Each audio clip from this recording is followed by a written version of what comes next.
Башка еллар белән чагыштырганда, бу елның үзенчәлеге инде ул балалар экскурсияларга бардылар, әдәбият белән бәйле җирләргә. Ул да булса Татар китабы йорты һәм Шарик клубы.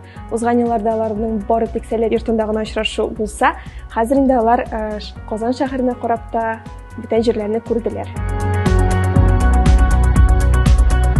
Сәләт дөресен әйткәндә бик матур эшләп килә торган республикада балаларны алга алып бара торган оешмаларның берсе. Без балачакта, без яшь чакта кызганыч менә шундый оешма булмады. Бердә андый оешма булган булса, бәлки безнең арадан әле тагын әллә нинди талантлы кешеләр үсеп чыккан булар иде.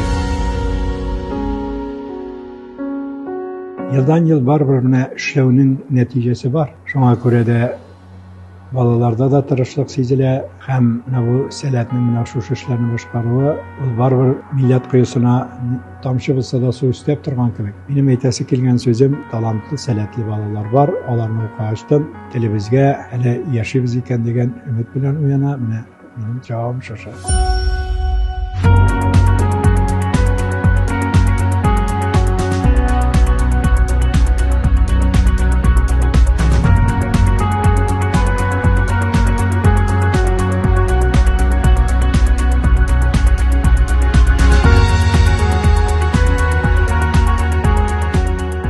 Үземнең исемне ишетмәгәч, бераз моңсуланган идем.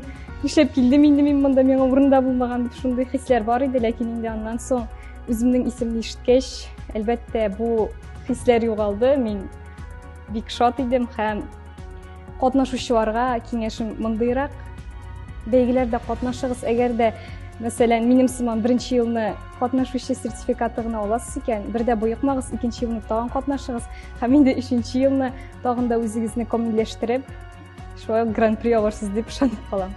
Рәхмәт.